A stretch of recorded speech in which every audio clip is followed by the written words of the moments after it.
Hey crew, it's Pitt and I'm back with some more esoterica. Today we are diving back into the works of Carl Jung. This is Mysterium Conjunctionis.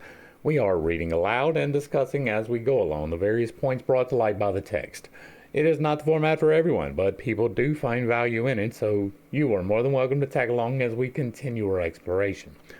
Before we begin, however, if you are unfamiliar with me, any of my unconventional beliefs, or if at any point in time I lose you in terminology, there will be several playlists linked in the corner above, in the box down below, along with the original source material, the link for my book where I teach you to do magic responsibly, and the links to get in contact with me directly so that you can get a better understanding of who I am and why I say the things that I do. With that being said, we are going to dive in and continue our exploration of Mysterium Conjunctionis with Chapter 5, Part 2, The Statue. An old tradition says that Adam was created a lifeless statue. It is worthy of remark that the statue plays a mysterious role in the ancient alchemy.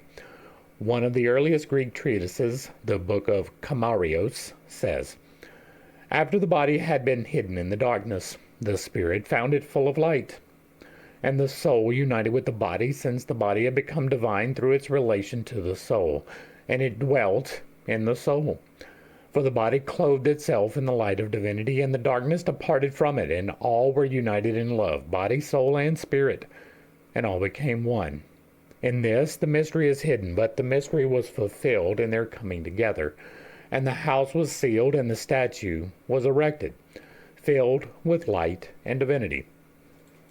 All right, our first real footnote is 50, so we're not going to click over for the references, but yeah, okay, right? This is not without value, right?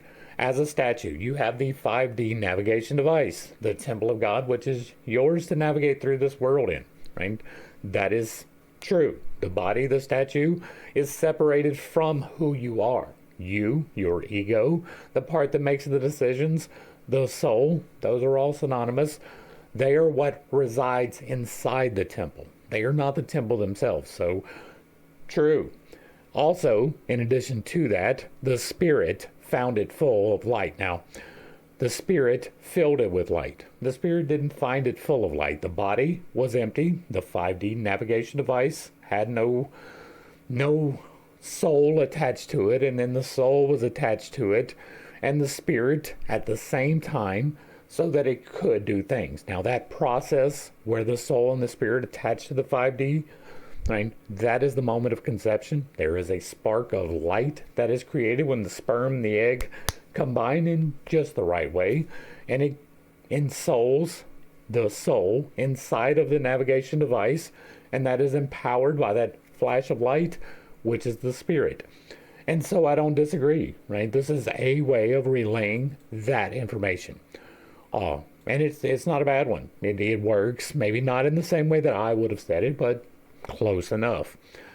Now this last part, right? All were united in love, body, soul, and spirit, and all became one. Kind of, right? That is the goal of all. That is where everybody should be aligned with, but it's not necessarily where everybody is, right? And especially here in this 5D universe. And so, all is a big word. I very rarely like to use the word all because it implies every single thing in existence all at the same time. And so, all were united in love, not necessarily, right? Yes, by the creator creating the creation, that was love. Okay, fine. All were united in love. All should be united in love. That I will fully grant, right? The balance between, well, there is a balance between love and wrath. Love is the giving of affection. Wrath is not having that returned and the response that comes from that. And so you can overtake in love. You should, however, be finding the balance between love and wrath, which is kindness. And you should be treating everyone as though they were a human being. You should be treating everyone as though they were you, because in all honesty, they kind of are, right? Everyone is composed of the spirit, right? You may be individualized into your temple, but they're individualized into their temple, equally representative of the divine to you, and so you should treat them as such. That would be with kindness. And so I don't disagree with the first part at all. A little bit with the terminology here in the middle.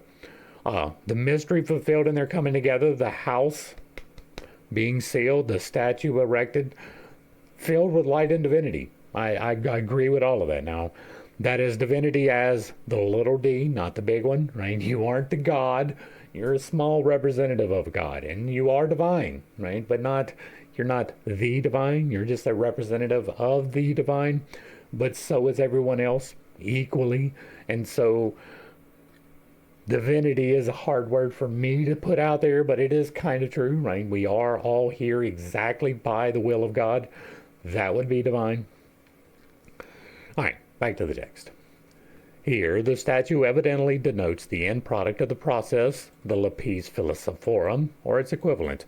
I will point out once again that the philosopher's stone, which is the philosophorum lapis, is the heart, right? There may be an external one. I don't believe anybody's ever found it, but there is definitely an internal one. It is this little piece right here in the middle that ties together the as below with the as above into the divine.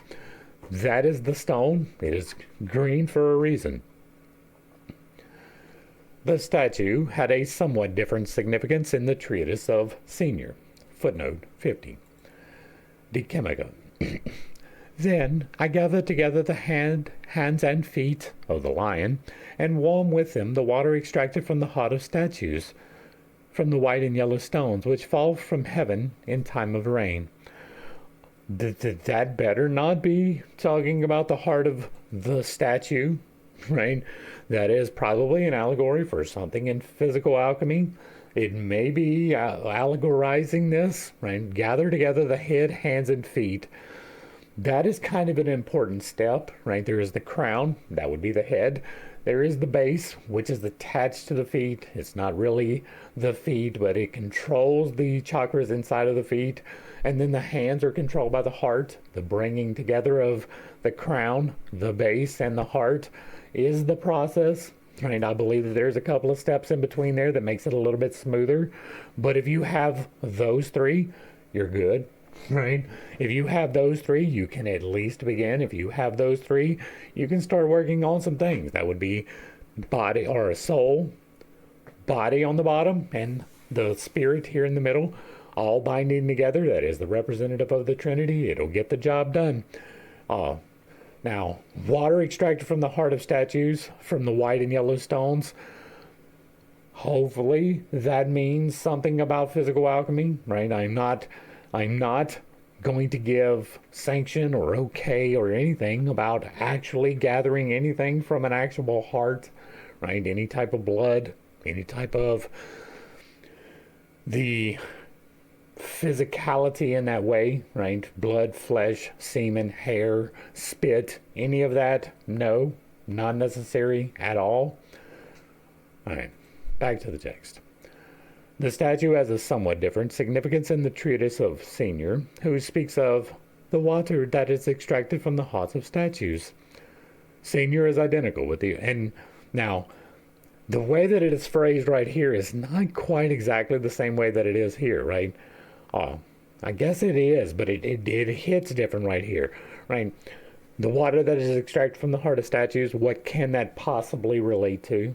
That could absolutely be talking about the living waters. We talk about that quite often, right?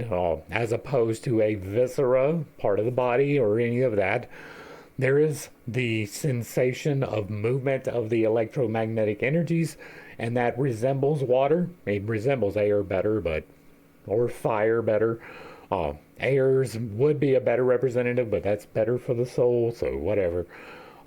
Using the living waters in that context absolutely works, right? Even with the binding together of the crown, the base, and the heart, that allows you to move those waters. That would be the water extracted from the heart of statues. That works, even in the context with the white and yellow stones, right? There is a white force. The yellow is going to be a little bit different. That's going to be closer to the solar plexus, not necessarily at the base. That would be the red or the rubido. And so it kind of works, right? It's the living water. It is much better allegory than physicality. Senior is identical with the Arabian alchemist Ibn Umel al-Tamimi. He is reported to have opened the tombs and sarcophagi in Egypt and to have removed the mummies. I bet he had a horrible life. Right? Not that he didn't enjoy it, but I bet, like, if you are going to disturb the dead, they're not there, right? The souls are long since departed from the temples. But there is certain energies that have been invested in the protection of these things, and if you are disturbing those energies, there's probably going to be some repercussions. Now, those energies being set into place in the beginning were bad. That is a terrible thing. You shouldn't be trying to preserve the corporeality, even at the point of death, right? Even, I don't agree necessarily with embalming. I don't know if we can get around it these days, but if I go, I want to be cremated, right? Just get rid of me pretty quickly, return me to the fire from whence we sprang. But if it came down to it, I do not want to be embalmed. I want to be as close to source as possible. If you can bury me directly in the dirt, that would be fine. If it has to be in a pine box, whatever. I don't want some lead-lined thing to preserve my bones for 100 years. That is stupid. There is no point in it. That is merely attaching some emotional thing to this thing that is passed on. I understand the need to go and visit these places, right, to remember or whatever, but you don't necessarily have to have that. It is nice. And so I don't necessarily, I don't want to be that way. I don't want to be, if there is the slightest bit that the soul might remain attached, let it go. I don't want to be like the chasing of immortality, whether that is here or for the body after you're done with it, is stupid. All right. Mummies were supposed to possess medicinal virtues, and for this reason, bits of corpses had been mentioned in a European pharmacy under the name of mumia. That is terrible. 52. Already in the Cyrenides we find also the laudanum of his goat's beard, in example, mumia or hyssop or sweat.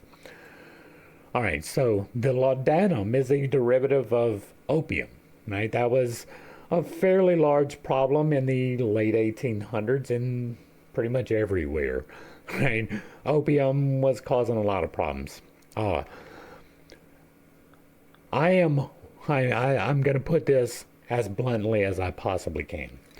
If you are consuming parts of humans in any way in the pursuit of magic, you are doing things exactly wrong. You are doing evil in no uncertain terms. If you are consuming the flesh, whether it is current flesh or desiccated flesh, makes absolutely no difference. You are aligned in the wrong direction if you are consuming the flesh of humans.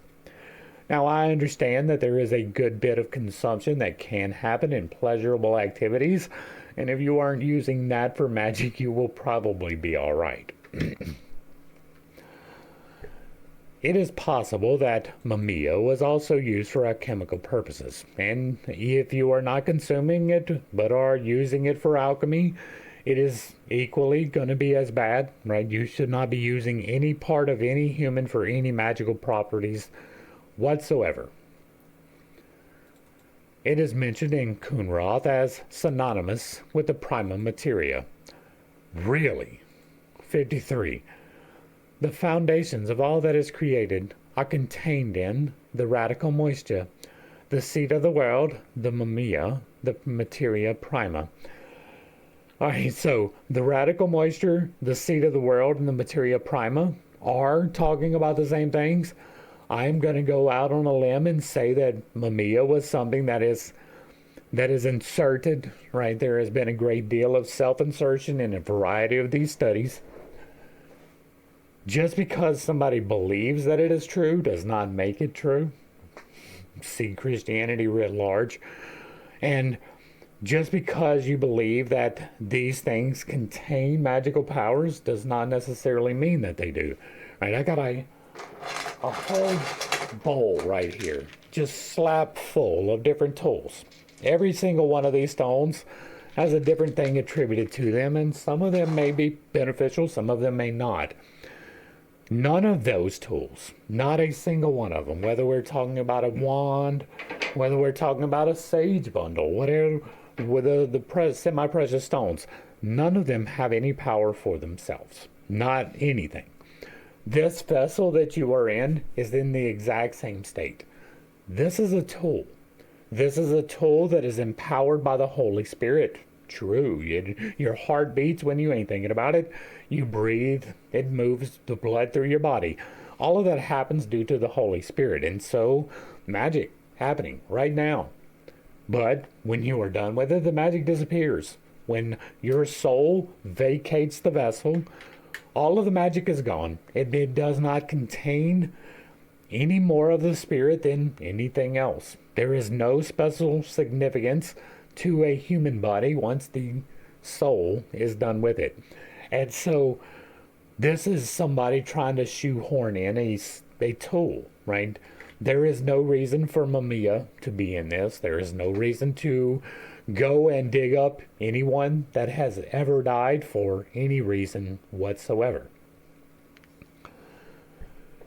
In Paracelsus, who may have been Kunrath's source for this, Mamiya balsamita has something to do with the elixir and is even called the physical life principle itself. Footnote 54. It is not going to be the Paracelsus is a spiritual phenomenon. It is absolutely not the life principle. I do not care who said it. We have seen several times already that Paracelsus did not portray good information quite often, right? We did not do a study of him like we did with Agrippa, or even begin one like we did with Agrippa. But we noticed in Agrippa that that was a problem as well, right? It was a relaying of information without putting it to the test or even seeing if it made any logical sense whatsoever. That was a common occurrence in Cornelius Agrippa. That has been the pattern with Paracelsus too. This right here is absolutely stupid. There is no life principle contained inside of the vessel once you are done with it, right? Especially if you're talking about a mummy, right? Because when you are done with this vessel, the biome still goes on. There is still a reassimilation of the vital elements. That is the Holy Spirit that your vessel was created from, right? That will dissipate, or that will dissolve, right? It will decay. The various things that are within you will begin the process. The stomach acids will begin to eat away at your insides. The bacteria and the viruses that course through you will begin to corrupt and create putrefaction. That is a life process. Even though you are done with the body, the spirit is still using life to get rid of the vessel, right? To assimilate the vessel into other things. You will return to the earth, and then these elements that are contained within me will go back to nature and be used for something else. That is a life process. That is life continuing after death. That is the spirit using the vessel once the soul is done with it. And all of that is a real thing. There is still that life principle contained within it.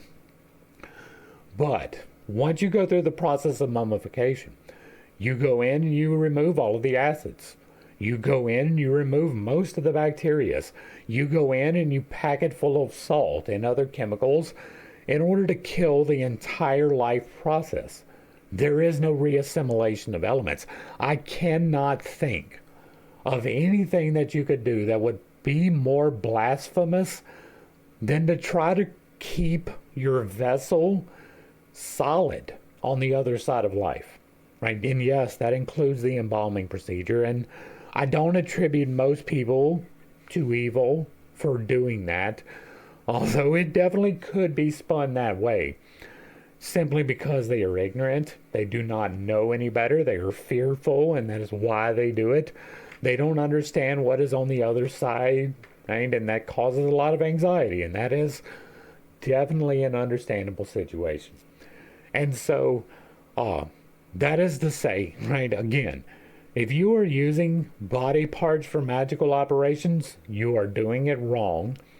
And if you are attempting to save your vessel, you're doing it wrong. And if you are tied up in that, right, if you are one of those people, I want to be preserved forever, right, you are attaching your soul to the vessel in an unhealthy way, right?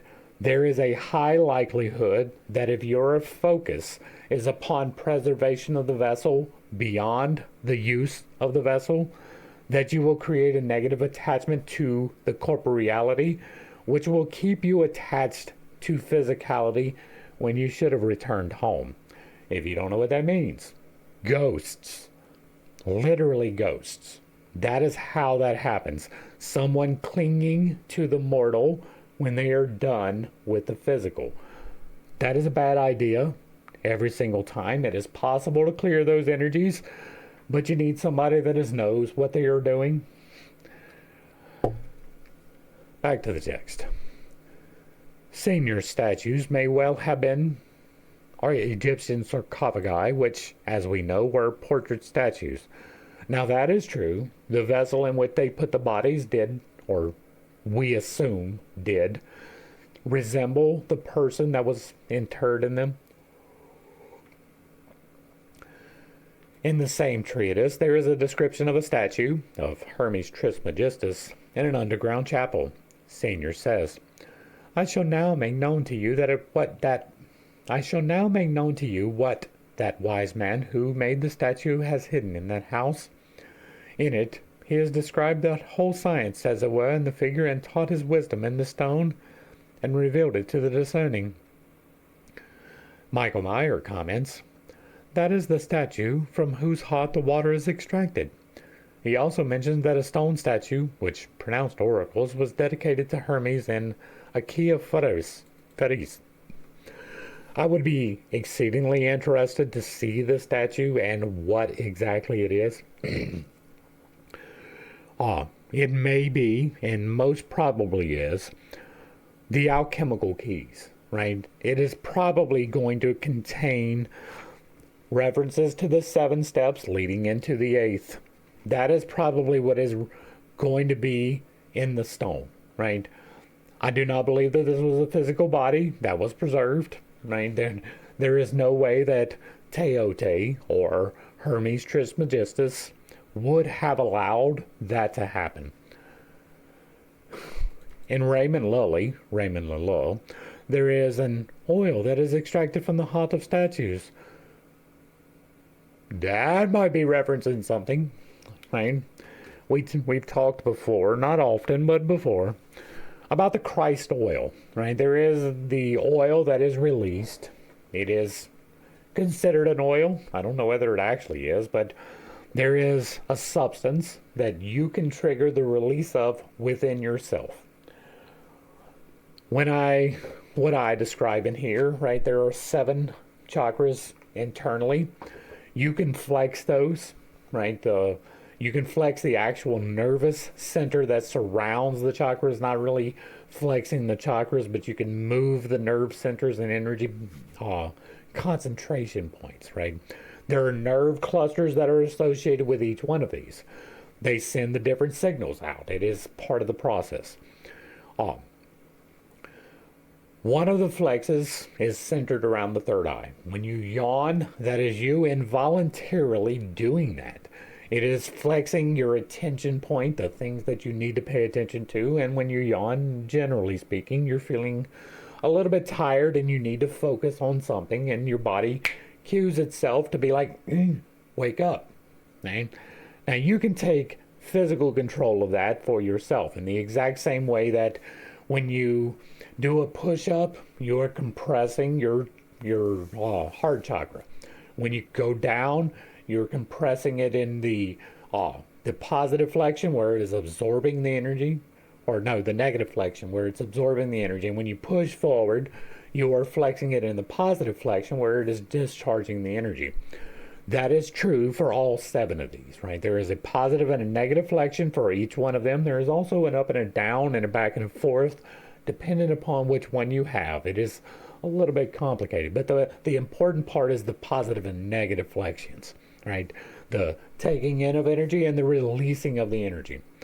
You can do that with your third eye, right? The yawn is the positive expression. There is a negative flexion.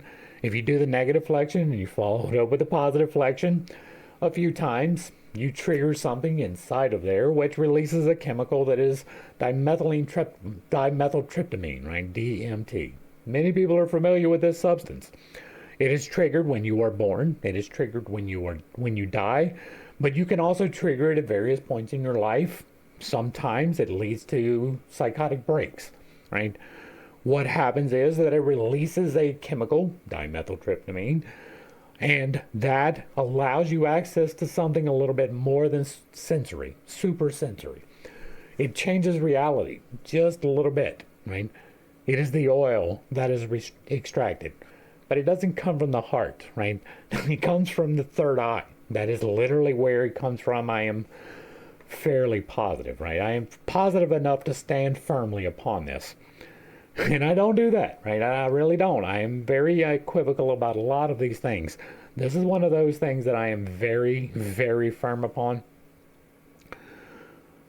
This allows you to manipulate reality. Whenever you take psychotropic drugs, magic mushrooms, DMT, the various others, artificially created psychotropics, they do the same thing. They give you the same thing. The difference is, and this is a major difference, you can control the one that you initiate. You can control how much of that is released into your system. You can control how much of an alter that happens. I use it very lightly, right? I use it walking down the road in the mornings, first thing in the morning. I do my prayer, then I do energy manipulations, and then I do a meditation. Before I do the meditation, I release some tryptamine. I literally trip myself. I alter the reality. Things start moving, and I see in different ways. That is the oil. That is the Christ oil. It is something that you can be in control of. There is also the water, the living water, and that is when you release that oil, you get a little bit better control over that flow of the energies, the electromagnetic forces of creation, and it feels like water moving, right? That is the living water. You can take control of that with the living oil. And so oil and water do indeed mix. And so the point of that is there is an oil that is extracted. It doesn't come from the heart. And moreover, by the washing of water and the drying of fire. Now that is interesting, right? Because you release this oil and it allows you to move the water. You can wash it, and there is another process, right? You are pulling up water. Maybe you're pulling down fire, right?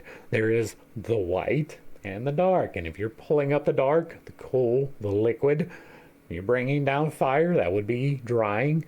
Now, I don't know that is exactly what he meant, but it reads that way for me because I know the process, and that is part of it. Right now, that may not be a one-for-one, but it hits hard enough for me. Let's see what that footnote was. 355. Codicilius. C. Meyer, Symbola. Concerning the oil, Lully says, this oil is the tincture, gold, and the soul, and the unguent of the philosophers. I'm in agreement with that.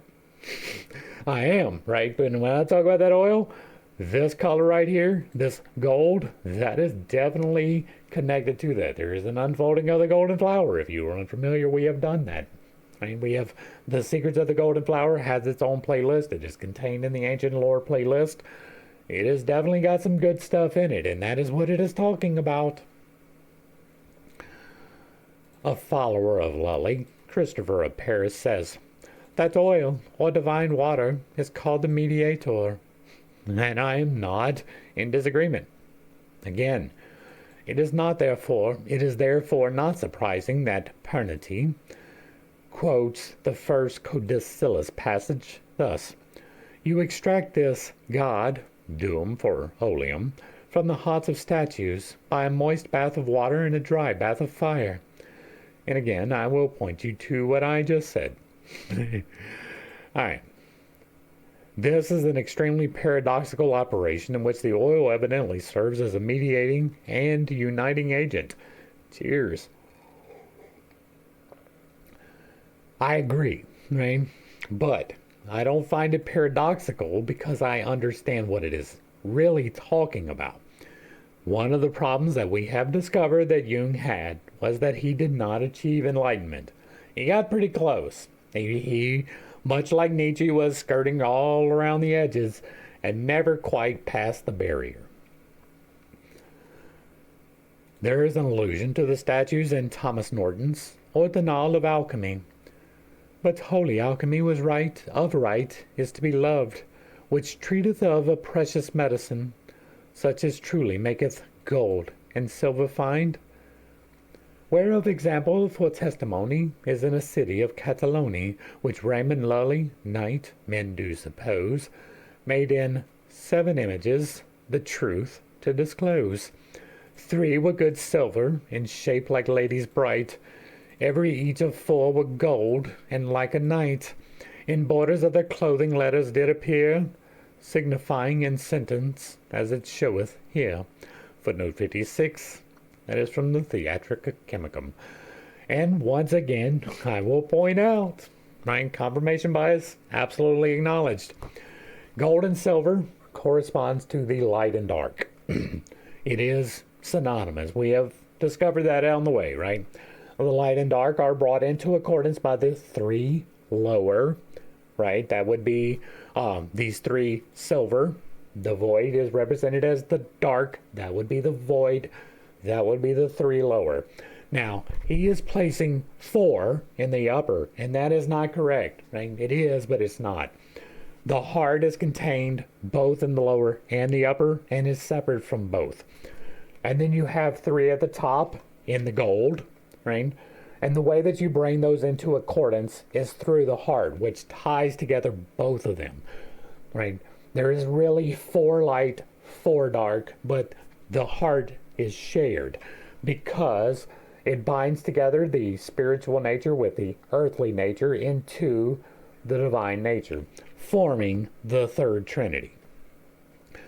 And so the only thing in this that I have any disagreement with is that they say 4 gold, right? And that is arbitrary because it is both gold and silver, right? In the borders of their clothing, letters did appear. That I don't know about, right? That I don't have anything for. But all the rest of this, I do. This is exactly what I would expect to see from someone who knew what they were talking about. Now, this is where he gets it messed up, right? The 7 refer to the gods of the planets, or the 7 metals, right? The 7 metals, the 7 planets. The only reason we have those is to explain this, right? This week I'm going to find out whether astrology has anything to it or not. This week is the determining factor. I have watched a lot, right? Not as much as I did tarot, but there are a couple of people that I've been watching fairly consistently to see whether there is something to it, right? And there seems to be this week, for me in particular as a Gemini, a concurrence of events that if it plays out, then I will lend more credence to astrology. If it does not play out, then I will not, right? This is the defining week, right?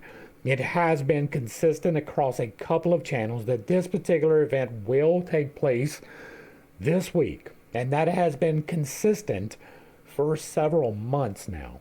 And so we will find out this week whether I will be putting any extra energy into astrology at all. But in my current understanding, which is pretty dismissive of astrology, right? Those 7 planets, they are attributed to colors. They are attributed to motions and things that don't necessarily make any sense.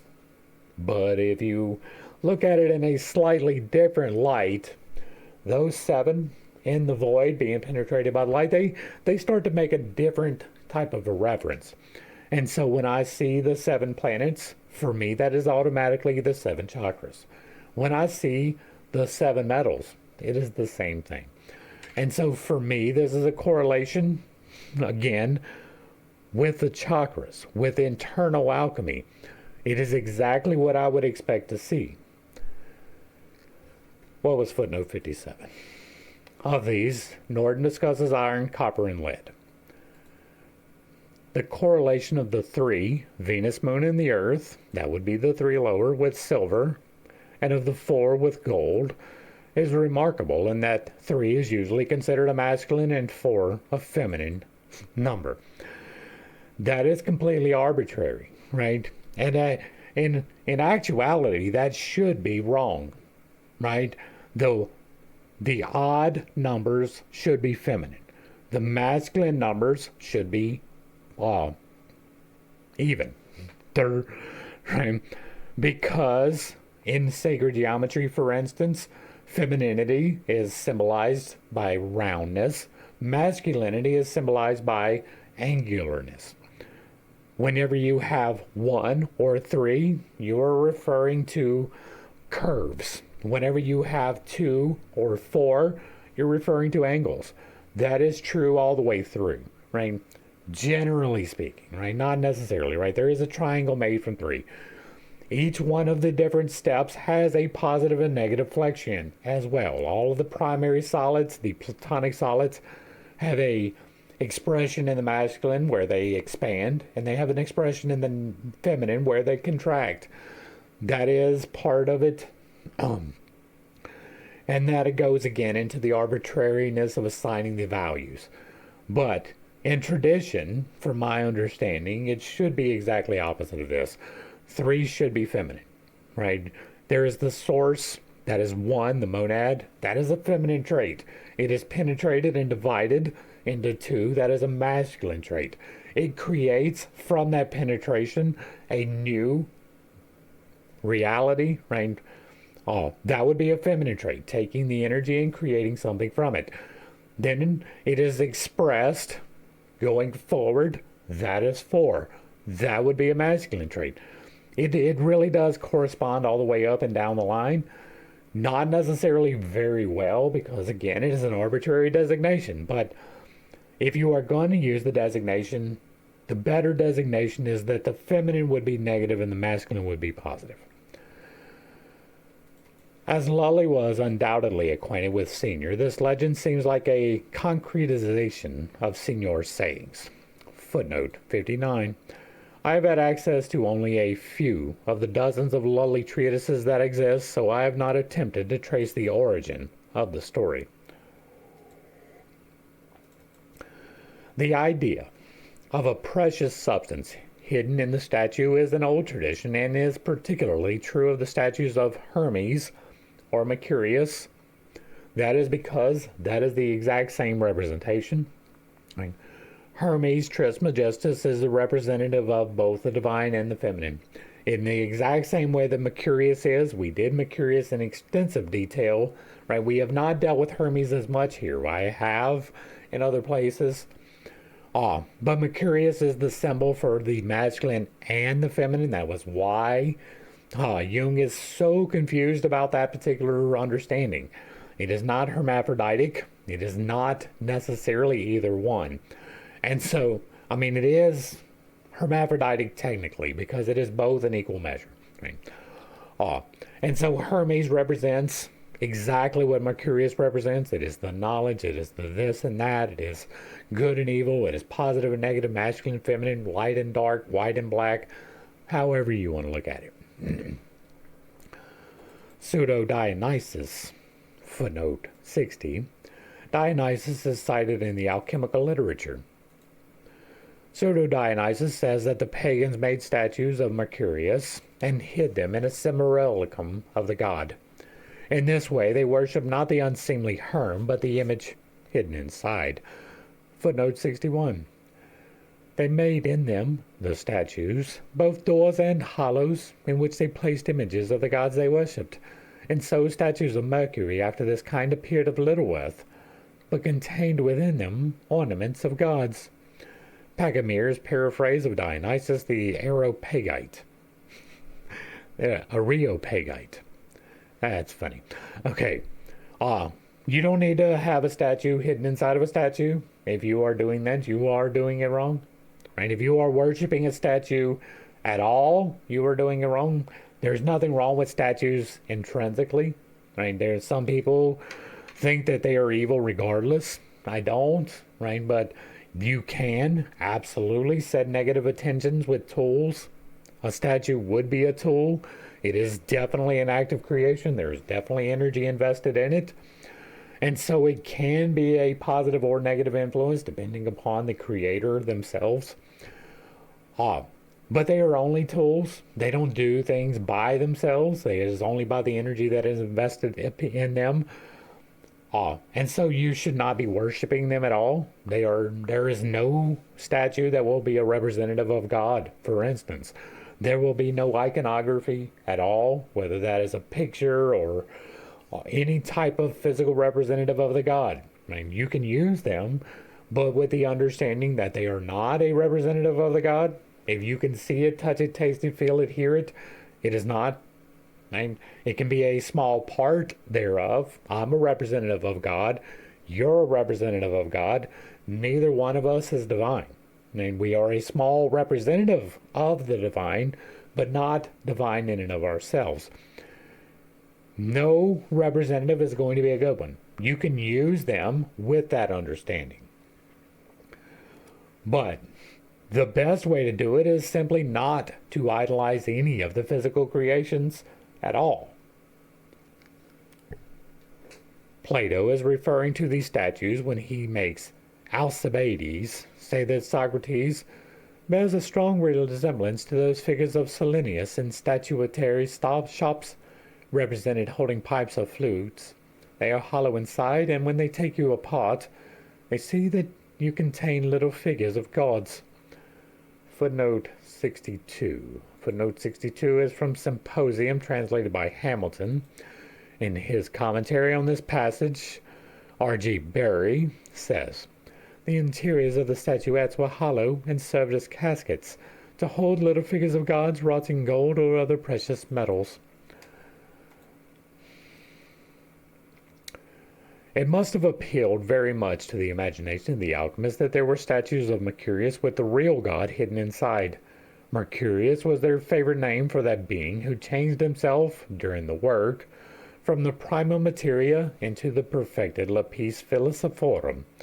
The figure of Adam readily lent itself as a biblical synonym for the alchemical Mercurius. First, because he too was androgynous. No. And second, because of his dual aspect as the first and second Adam. The second Adam is Christ, whose mystical androgyny is established in ecclesiastical tradition. Footnote 63. One has only to read the meditations of St. Teresa of Avila or of St. John of the Cross on Song of Songs 1:1. "Let him kiss me with the kiss of his mouth, for thy breasts are better than wine." Usually, the passage is falsified love for breasts.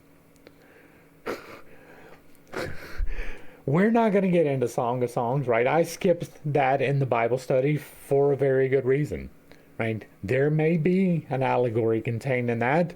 It may be a magical allegory. It's probably not one that you should follow. On top of that, if this is the first video that you have come across, I do not hold that Christ was this, right? The magical androgyny. I do not believe that Adam was androgynous. Adam was born, right, created, and he was jealous of the animals having companionship, and God created him a companion. No part of that states that he did not have sex, like sex as in gender, at all. No part of that lends itself in the slightest way to that there was an androgynous man ever. None of that. You can make it do so if you try really, really hard. And if you are determined that that will be the outcome, you will find it. You can find whatever you want, wherever you want. Does not make it true. at all. There is no reason to believe that Adam was an androgyne. There is no reason to believe that Adam was a virgin before the tree. There is no reason to believe a lot of the things that are believed. I mean, I do not believe that the second Adam was Christ. I find the entire concept ridiculous. According to the tradition of the Manichaeans, Adam was created by the seven in the form of the lifeless bodily statue, which could not stand erect. This characteristic expression, bodily statue, frequently recurs in the literature and recalls the Chaldean myth handed down by the Essenes that man's body was created by the demons and was called a statue. Footnote 64. The corresponding passage in Hippolytus Alentios runs, "But the Assyrians say that the flesh-eating Khans, the first man, was born among them, and the Chaldeans say the same thing about Adam, and they assert that he was the man whom the earth brought forth alone, and that he lay unbreathing and unmoved as a statue, an image of him on high, who is praised in the man Adamus, begotten of many powers." Lege. That is a legend of the beginning that is contradictory to Genesis. Right? I'm not in a position to argue this. Right? We deal with Genesis because it is written down and they're fairly firm in the way that they say things. I do not have the Alentios understanding. Right? We have not done a study of that. All I have is what is put here, and this is just speculation. Right? The Assyrians say, speculation, that the fish-eating Khans, the first man, was born among them. Everybody says that. Literally everyone says that. Every single culture that has ever been on the entirety of the planet says that their person was the first person. Every single one of them. And all of them might be true. We don't know. There are people who make assumptions because of a book that was written that they read and that they're like, oh, well, it was this guy. There's no reason for that. There was nobody here writing things down at the creation. We can speculate the path about them now, but it doesn't really do any good. Right? We can speculate all we want. It doesn't do any good. Nobody was here at the creation writing things down. The best possibility that we have is that they wrote it a couple thousand years after people got cognition, right? Once we develop the ability to write, then they can record things. But up until that point, nobody was writing anything. Nobody was there during Genesis watching God say, I am the light. Nobody was there. That is things that we speculate upon. That is things that we make guesses about. None of it is true knowledge. Ptahil, the world creator, tried to throw the soul into the statue, but Manda Dahaye, the Redeemer, took the soul in his arms and completed the work without Ptahil. Footnote 65. Musay. This story from the Genza, Holy Book of the Manichaeans, may throw light on the passage in Senior where he says that the male reptile will cast his semen upon the marble in a statue. Yeah, we're just going to not... In this connection, we may note that there is a description of the statue of Adam in Kabbalistic literature. Footnote 66. Cohen. This reference is untraceable. Once again, I will point out that I do not place any special value in the Hebrew writings. Right? There is some truth contained in the Bible, but the Bible is not truth. There is some truth contained within the Kabbalah, but the Kabbalah is definitely not truth. As Adam has always been associated with the idea of the second Adam in the mind of Christian writers, that is true. 67. See the pregnant sentences in Ephraim Sirus. 2 Adams are created, the one our father unto death, because he was created mortal and sinned. The second our father unto resurrection, since when he was immortal, he by death overcame death and sin. That never happened. The first Adam here is father, the second there is also father of the first Adam. That is just circular reasoning made by people trying to make something fit that does not fit. There is no reason to believe that there was a redeemer, that anyone dying and being resurrected had anything to do with you getting immortality. That is something that people believe, but there is no good reason to believe that. And if that is confusing to you, I will refer you to the Bible study. The first two videos, one is why the Bible cannot be the authority, and the other one is, if not Jesus, then what? God. With the idea of the second Adam in the minds of Christian writers, it is readily understandable that this idea should reappear among the alchemists. Thus, Milius says, there now remains the second part of the philosophical practice, by far the more difficult, by much more the sublime. In this we read that all the sinews of talent, all the mental efforts of many philosophers have wearied themselves, for it is more difficult to make a man live again than to slay him. Here is God's work besought, for it is a great mystery to create souls, and to mold the lifeless body into a living statue. Footnote 68. It is by no means certain that Milius, who seldom or never gives his sources, is the originator of this thought. He might just as easily have copied it from somewhere, though I cannot trace the source. We will not be back here till 79. Alright. It is difficult to make a man live again, but we do it. We, as humanity, do it every single day. We perform CPR. That brings people back to life. We use electrodefibrillators to bring people back to life. That is something that happens every single day. We reinstitute life all of the time. And it is, indeed, harder to do than it is to slay a man. You can slay a man fairly easily. Here is God's work besought. Here's where you start fucking up. It is a great mystery to create souls, and to mold the lifeless body into a living statue. Yeah, it is, and you will never solve it. You will never create a soul. Right? You are part of it. If you are in a sacred union and you create a new life, then you are part of a new soul being designated. Possibly it could just be a recycling of an old one. Probably. But you're a part of that process. You will never be a part of a process by which you give life to a golem.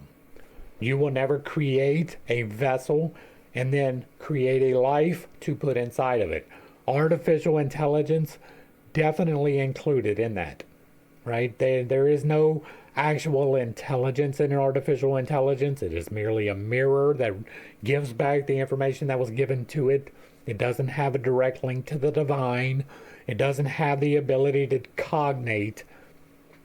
There is no brand new creation that comes from artificial intelligence. You did not create a soul, right?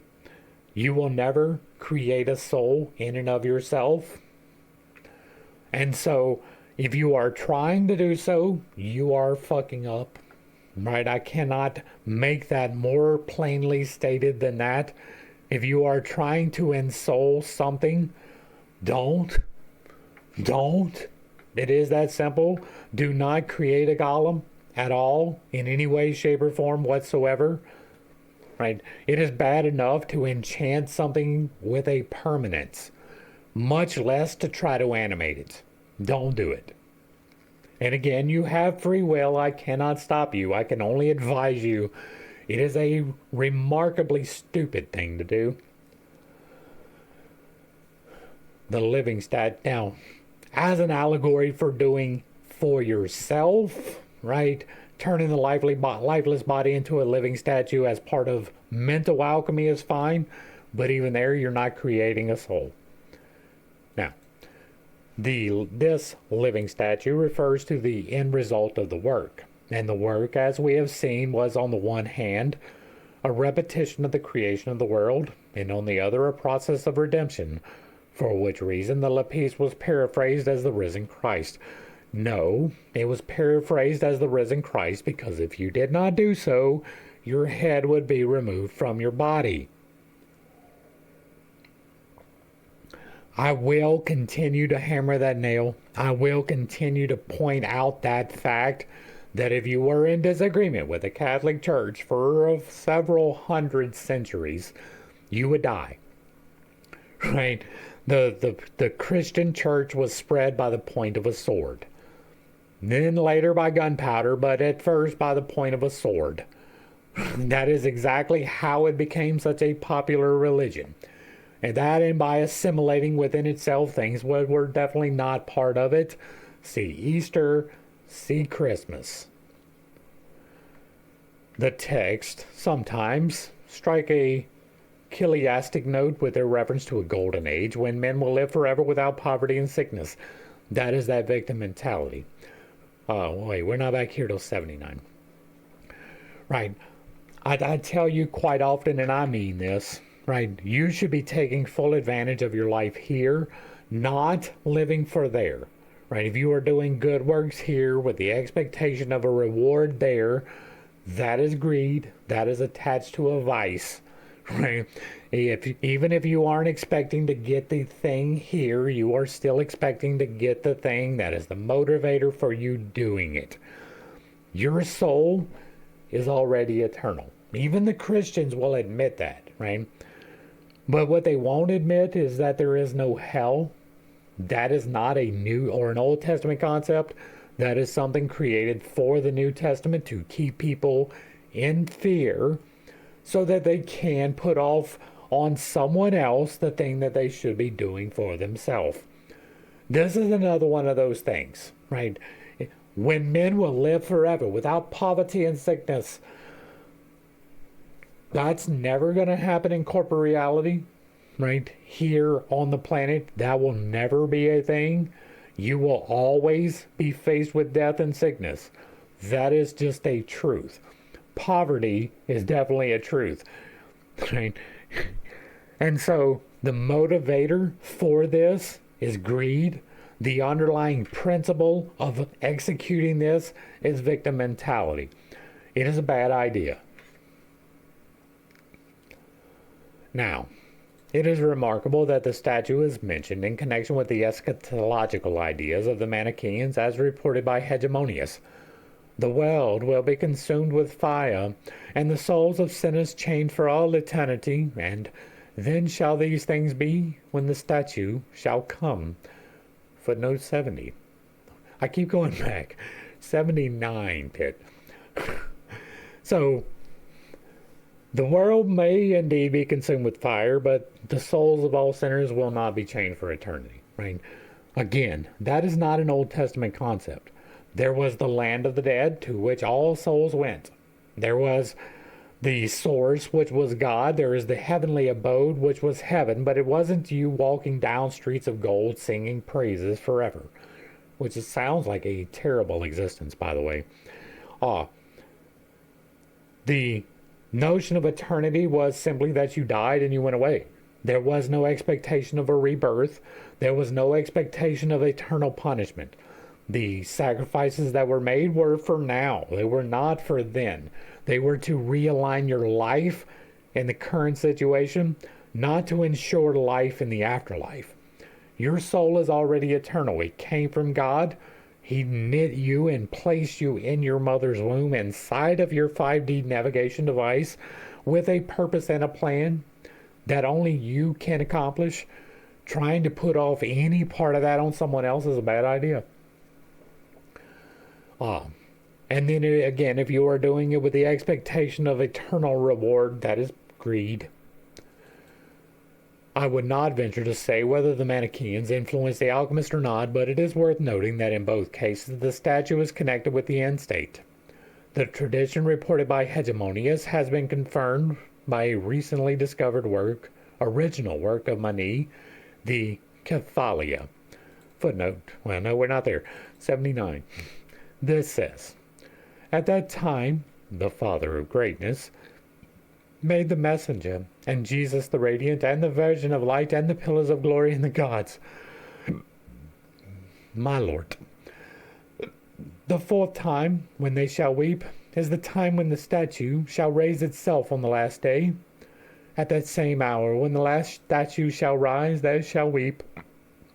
The first rock is the pillar of glory, the perfect man, who has been summoned by the glorious messenger. He bore the whole world and became the first of all bearers.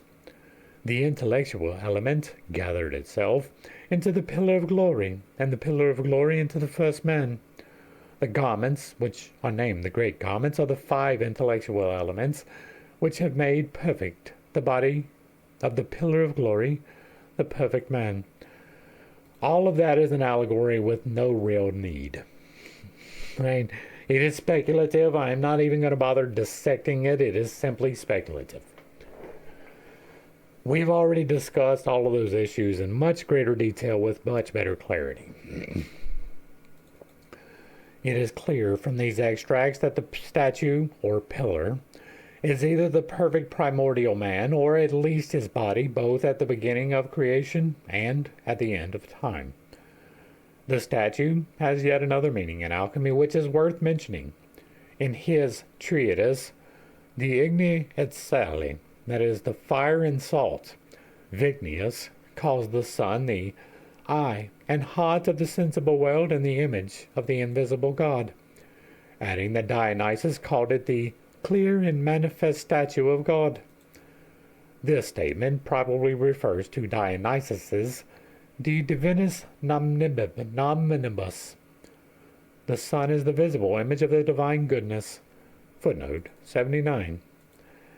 Divine names, translated by Rolt. An older authority than Dionysus is Theophilus of Antioch, who says, "The sun is a type of God and the moon of man." I disagree. Right? It is understandable why they think that. I do not. The generous translated this word not by imago, but by statua, which does not agree with the Latin text of the collected edition brought out by Marsilio Ficino in 1502-3, to which he may have had access. It is not easy to see why he rendered by statua, unless perhaps he wished to avoid repeating the word imago from the end of the preceding sentence. But it may also be that the word core recalled to his mind Senior's phrase, "from the heart of statues," as might easily happen with so learned an alchemist. There is, however, another source to be considered. It is evident from this same treatise that Vigenerus was acquainted with the Zohar. There, the Hayasara on Genesis 28:22 says that Malkuth is called the statue when she is united with Tifereth. We have done a small study of the words. It is part of the podcast. Jason from Green Forest Agriculture, Green Country Agroforestry, walked us through the meanings of this. This is wisdom and knowledge.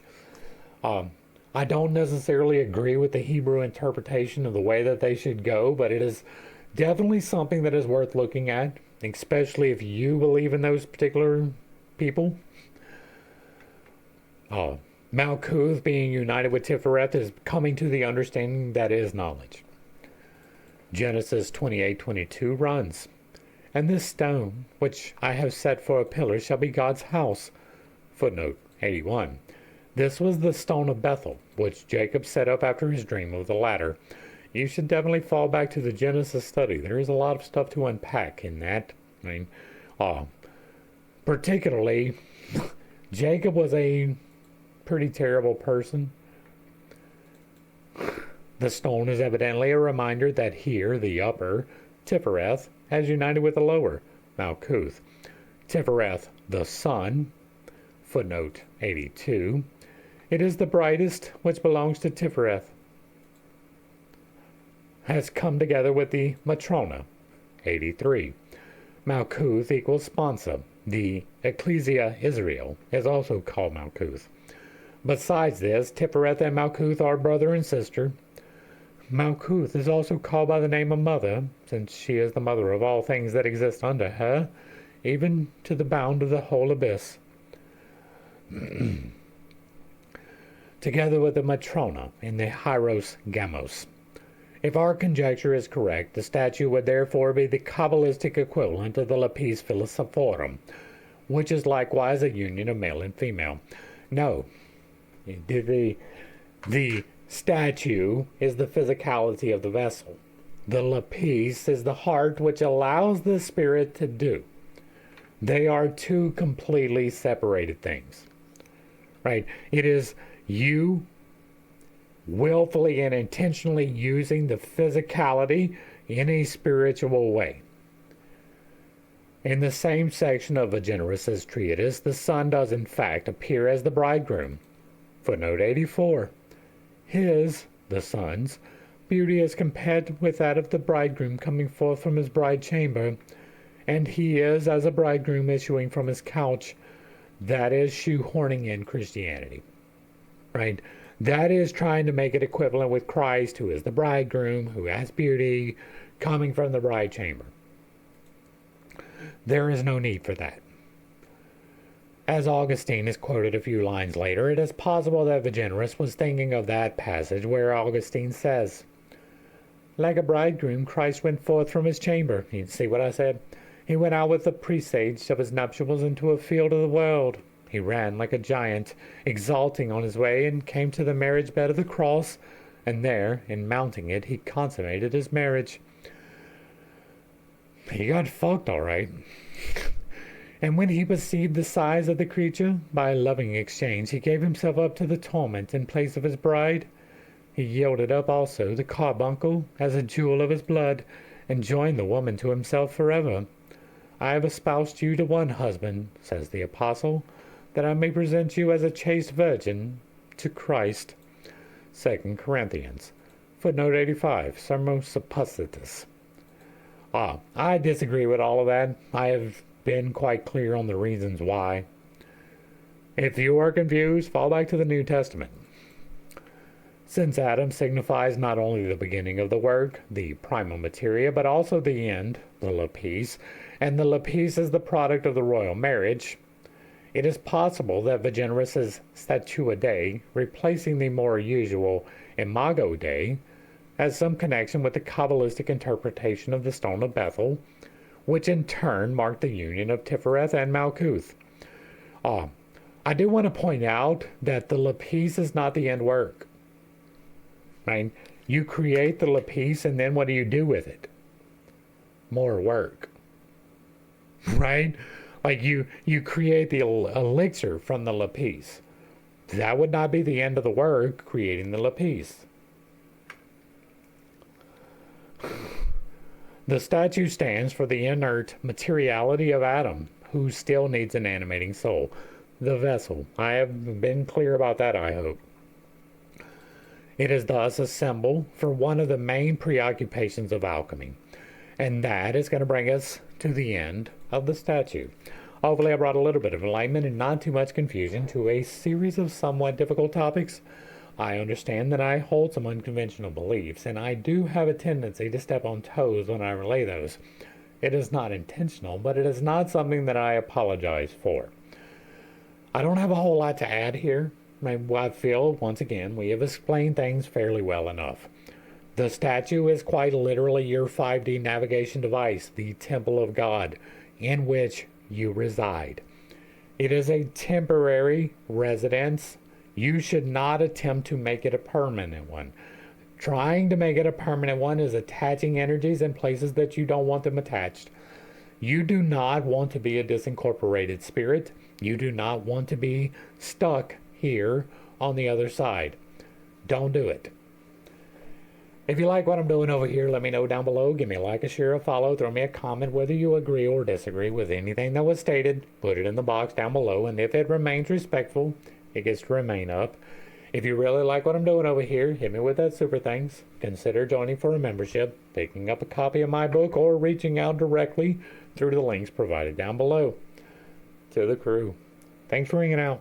I appreciate every single minute that you are here with me, and I am praying for you every single day. Until next time, I love you. God loves you. You are perfect, whole, and complete just the way that you are. And this has been pittstake. Peace.